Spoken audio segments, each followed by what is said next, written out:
how and where Canada can reduce or eliminate emissions, classify emissions as air pollution to give the national government power to respond, so we can have like a universal policy to deal with that. And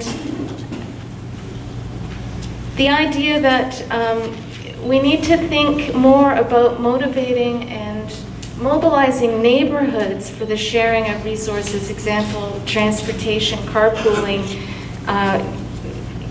and looking at businesses, the expectations that around businesses, around people needing to use their cars because they have to get to an appointment at a certain time, there's certain time expectations, rethinking that and giving incentives for businesses to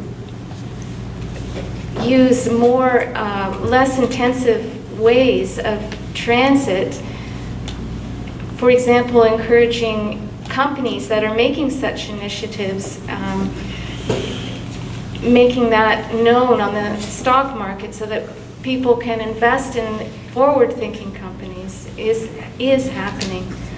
Ideas for transitioning to cleaner industries and jobs. Well, one person strongly made the point there's more jobs in renewables than in the oil industry. And a lot of these trades that are working up there, they're transferable skills that could be redirected. And there's a huge need for proper education for where we should be sending young people, where the jobs are that have a future in the broadest sense of the word. Preparing for the impacts of climate change.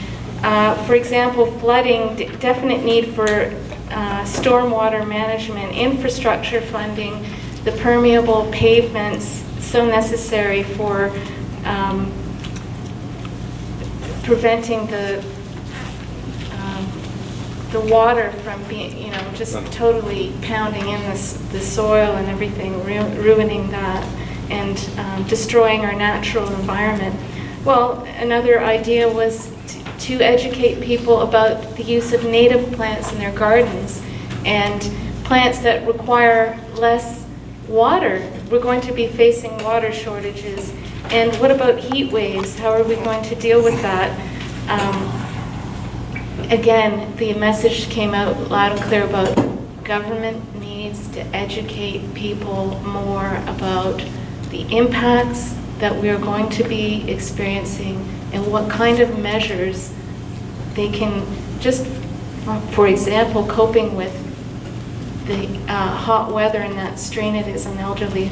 Finally, putting a price on carbon and other financial policies. Well, there was a point of view presented about the cap and trade versus fee and dividend, and it was one person, and actually I think perhaps several tacitly supported it.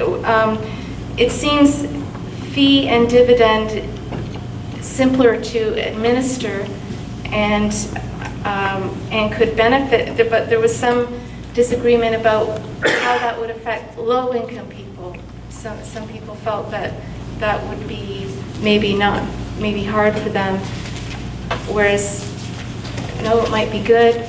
And then it comes to the point of, well, there was a point, do we always base everything on the so-called rational self-interest of the market? And really, what does it all come down to when we boil all this down is, how are we going to define ourselves as Canadians?